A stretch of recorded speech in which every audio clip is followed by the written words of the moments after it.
Doing a satsang next Sunday, not this Sunday, next Sunday. Everybody's welcome. You can see my website for the details. So we're talking about frequency here. Everything's frequency. This whole creation, it's frequency. It's run on frequency. Law of attraction, law of frequency, law of karma works within that realm. But when we're talking about hell, you see, when we're doing darkness, when we're in ego, when we're in unconsciousness, that has a certain frequency. Well, hell has a certain frequency. So the darkness in us, the unconsciousness, it corresponds with the frequency of hell. Now, our true presence, our true, natural, serene state, non-identity, not completely, let's not get non-dual excessively, but when we're in the height of our being, there's no respondent vibrations there to attract hell or for hell to attract us. So while we're talking on this subject, I also want to throw in, because people worry about this, some more than others, this whole worrying about, demons attacking them, or these attachments and these entities. I remember I was in Brazil. There's certain countries that are more, they have country karma, so they're more into that than others. And Brazil and Africa are two countries that are pretty big, also Thailand, on spiritism, and they talk about that stuff. And I remember I talked to this girl every other day. We got to know each other, and then that's the thing. You start to know somebody. That's why don't jump into bed with somebody just your first time. Wow, this person's great. You don't know how great they are. Or if you think they're stupid, they could turn out to be great. We don't know. Give some time. The more you spend time with somebody, especially if you have subtle perception and you're sensitive, you start seeing, you see their subconscious character. Before you get into a contract with somebody, here, sign this, we're together. Yeah, you want to know who you're dealing with. So this girl, finally, it started to be revealed, she's super obsessed about these, she called them attachments. She's got to have another attachment. It's making me depressed. Oh, I have another attachment. It's making me angry. Oh, I have another, you see, kept blaming everything on attachments. But the truth of the matter is, these attachments and entities, they can't bother you if there's not some respondent vibration for them to attach to. This is why the answer is always the same. You do introspection, you cooperate with the evolutionary process, you spend your time as best as you can in an environment that has high vibration, satsang, church, good company, eat clean, preserve your sexual energy, do a spiritual practice that comes natural for you. When you do that, your frequency raises and you're not going to have to worry about these things. You don't need to seek out some witch doctor to help you. You just do things. Nobody wants to do the work. That's the thing. And they don't really know they don't want to do the work. They just, because it's well, what's the work? It's hard to know what the hell's going on this planet. What's the goal? How do you get to the goal? Everything's all confused. This isn't a higher age. In a higher age, golden age, or even silver age, these talks that we're having here and in satsang, it's going to be the norm. This is going to be the norm. Nowadays, it's not the norm. The norm is how to accumulate more accolades and achieve your worldly goals, and how to get the girl or how to get the right guy, and just all this stuff that just doesn't matter. Doesn't matter. When you take your last breath, that stuff does not matter. So you need to realize that now. Then you can you're way ahead of somebody who doesn't find that out until after they take their last breath. You want to find that out now, and then your spiritual software activates, and then you start finding out what life's really about. But we're talking about that you won't get burnt if you go to hell. See, ego is dark. Ego's dark. Unconsciousness is dark. And so then God creates different forms of hell to help burn that for you. It's doing you a favor. Now, we're talking a little bit here more about, you can say, after we leave the body. those hellish realms, because as we know, there's hell here too. And that has to do with karma and all kinds of things, but I think that's another video.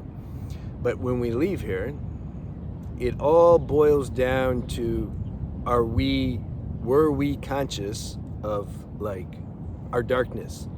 Were we conscious of it? Or did we just act it out and we were either unconscious of it or we justified and rationalized it? No, it's because this, because that. Whatever, we all have that's why you get to do introspection. See how your mind is trying to keep your darkness intact without you admitting it. If you can't admit something, you can't transcend it. If you can't transcend it in this life, well, God's going to help you transcend it when we leave this body.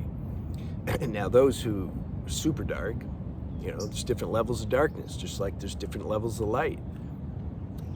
They're going to go to a realm where, because they couldn't see it here, they'll go to a realm where that darkness is like pronounced, it's vivified. The whole realm will just be full of darkness. Whereas here on this planet, you got a whole, smorgasbord of different levels. You got dark, you got light, you got everything in between.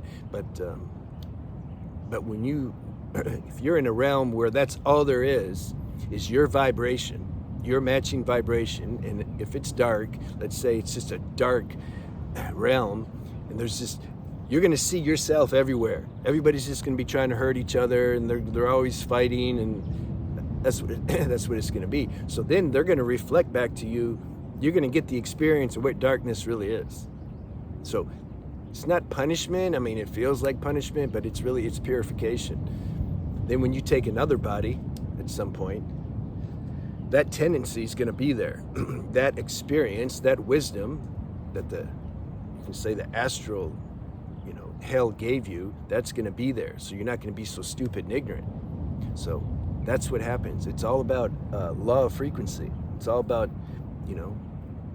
matching vibrations. That controls. That's why it's so important. This is the highest purpose in life. Get your vibration right. Recognize the highest truth that determines everything when we leave here. The cars don't matter. The money doesn't matter. How much sex you had, please, that just doesn't matter. Not when you look at the end goal. Look at things on a more vast level, not just what do I want right now? How do I please my senses? That keeps you trapped. All right, let's see. Anything else here? I usually hit everything. So sometimes people leave me questions though. They're worrying. They're like, man, I did this. I wish I could remember. Somebody left a comment. He said, I don't remember, but it was kind of heavy. He did something that, it's okay, but I mean, it was a little heavy. He's like, what am I going to do? I don't know if he hurt an animal.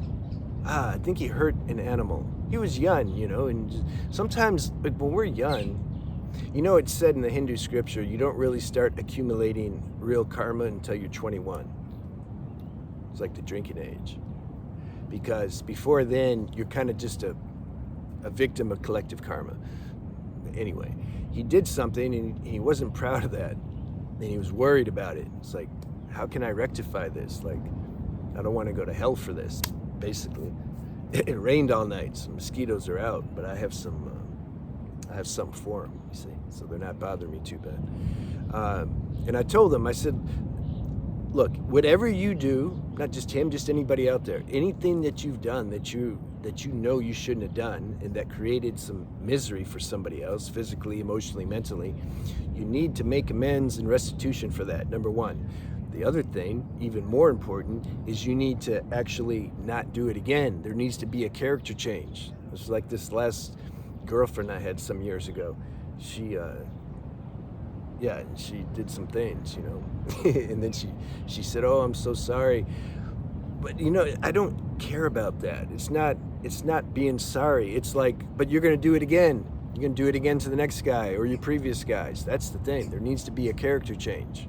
That's what it's about. So you did something that you didn't mean to do. You were just unconscious. We all do it. You think the masters didn't do it? They all do it. you make restitution for that, and then you ask God for help. You be vigilant to exercise your inner strength and your discernment power so that you don't do it again. That's how you make restitution. And then don't worry about it. What matters the most, it's not so much what we did on superficial level, it's what's in our heart. Do we really want to like not do that? Or are we just totally unconscious like some beings and they just enjoy hurting and doing vicious things? Yeah, those people, they're gonna need to go to a special place to help them get educated. If you are not like that, the fact that you even left a comment like that, the fact that you're even watching these videos means you're not like that. So you make restitution and you try not to do it again, and you stay with this pureness in your heart as best as you can. That's my message. I'll see you in like 10 or 11 days from now if you want to come to satsang. See you.